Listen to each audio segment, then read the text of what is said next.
Now, members of the Southern Caucus in Nigeria's House of Representatives have expressed their support for the proposed tax reform bill, emphasizing their willingness to engage in dialogue to improve the nation's tax laws. Speaking to newsmen in Nigeria's capital, Abuja, the chairman of the caucus, Nicholas Mutu, says that their endorsement of the bill follows a thorough review of the proposed legislation and its expected positive impact on citizens. The Southern Caucus in the House of Representatives have met and we welcome the bill, and that we are open to dialogue. As we process it, inputs are made from our various states and constituencies. Some states have already received those inputs. And so we are in consonance with our constituents and the states that we represent. And so we are ready to work to ensure that we give a better tax law to Nigeria. That's what we are interested in. It's not to play to the gallery. The 13% that is being gotten by oil producing states started with 50%. Recently we did the PIB. We had issue with the host community bill as well. So there's negotiation back and forth. At the end of the day, Nigerians will be better for it. Yes. Negotiation is an art. We'll sit down, go back and forth, exchange, make them see reason, we see reason, and we all ensure that this matter comes to a logical end that will be in the interest. We're now joined by Chief Peter Ameh, a public policy analyst in Abuja. Chief Ameh, thank you so much for joining us. Thank you for having me. All right. Now, Peter Ameh, it's difficult to recall any bill that has in recent history been so bitterly contested nationally at the risk of geopolitical stability in Nigeria. Why exactly is this the case this time around? Because this has to do with the survival of the state. It has to do with how revenue is shared. And, you know, most of the states are actually they are not innovative, they are not creative, and they are not generating enough resources to be self-sustaining and to survive on their own without this federal allocation, this fact, you know, monthly revenue sharing formula that has been existing that I call a feeding bottle federalism. So that is why this has also brought a lot of interest, because if you look at what the current tax bill will do, one, it will change the percentage of population to 20%. Percentage sharing for equity will be 20%, and for derivation will now be 60%.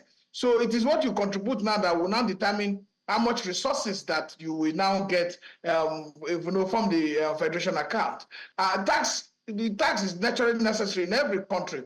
But the fact that the only issue that some people have with it is the fact that you can't, do too many reforms at once, especially when it has to do with the life of the citizens. When you talk about you were able to do reform on tariff on electricity. You brought single what they call it the issue of fuel subsidy and a lot of other reforms that actually made life very difficult for the ordinary citizens. So a lot of people are looking at it. Can we space it? Can we give it gap so that people can cope with the current challenge that they are facing? But what the government is looking at is to be able to now look at the tax bill that what we have as a tax law is over 100 years old. And that no country who is willing to invest, looking for investors to come, looking for be able to expand the process of economic development and revolution, will be able to sustain itself through very archaic law that no longer serve the purpose of the reform. So what we are talking about, we are not looking at the North. It's saying in this new tax reform bill, it's also said that the agricultural product will not be taxed at all. That those citizens that are earning above 70,000, 80,000 will not also be taxed. So there are progressive reforms within the tax reform bill. But I think what should be done, like the Southern Lawmakers has talked about, is that there should be further dialogue. There should be further consideration and understanding, so that we can move along and then create an atmosphere of investment to encourage those who are willing to invest in our economy. All right. Peter, I'm also very curious, in terms of its progressive credentials as piece of legislation, is there any real hope, all things being equal, this will be the silver bulletin for the Nigerian tax system? Essentially, it will be, because for the first time, in the history since our fourth republic. The federal government is supposed to be taking 15% from the general revenue sharing formula, but now the federal government is saying they are transferring their 5% to the state, while the state now earns 35%. The local government remain as it is. So there will be a lot of resources because we practice federalism, and our federalism seems to be like a unitary structure where there's so much power concentrated at the center. So with this current tax reform bill, it will create some level of ingenuity, some level of, because our state governors are really not creative. They are not innovative. They are not effective management of public resources. They don't have fiscal responsibility on how to manage resources. So they have become so lazy that all they do is to look at FAC at the end of the month, come to Abuja, share the money, pay salary, and probably keep the rest for their personal use. So that's why we have found out that we have not really had the kind of progress that we need to have when it comes to running our country. So we must do whatever we can as it means as possible as it is to try to make sure that we have a system that necessary tax, whatever that is necessary, whether for the income tax, for the tariffs, are put in proper perspective so that it will benefit the economy in a way that we will encourage foreign direct investment in our system. Okay. Last one. I'm just wondering why an economic reform is producing more political reverberations than anything else. But I just want to ask your opinion before I let you go. Where do we see this reform? What do we see? What progress do we see from here after now?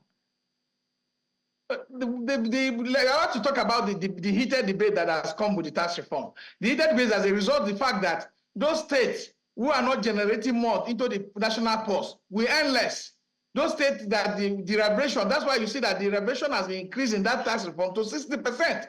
The derivation before was less than that. So it is not 60%. That means it is what you bring to the national purse that you will get percentage on. Before it has to, most people like Kanu benefit more when it comes to population. That's why I tell you there are three criteria used to sharing of the money. You have population, you have equality, and then you have derivation. So before the population will be used and Kanu will get more. In this case, in this current scenario, if you judge by the 70%, there will be reduction in the amount of money that Kanu will get. So and other states that have population will get. But I think population is an opportunity for, if you have population, you have the capacity to go into production. You also have the capacity to also consume and to generate resources. So I think they should turn around and use this population as an energy for growth and development. Yes, there are two issues that I feel that should be taken very seriously about the too many reforms that is happening at once. You have done about the electricity tariff,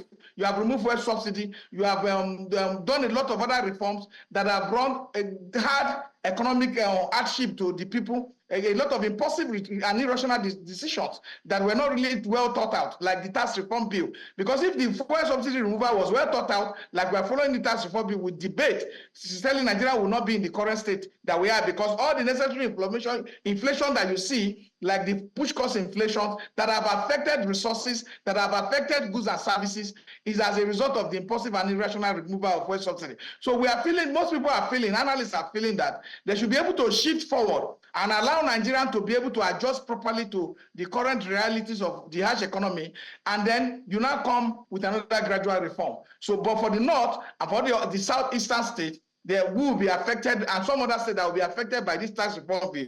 The amount of money that will come into their pocket will drastically be reduced, and that is what they are actually fighting for, so that we should maintain the old template rather than going into a new template that will reduce the amount of money that will come to them. All right, Peter Ameh, public policy analyst, joining us all the way from the Federal Capital Territory. Thank you so much for sharing your thoughts on this.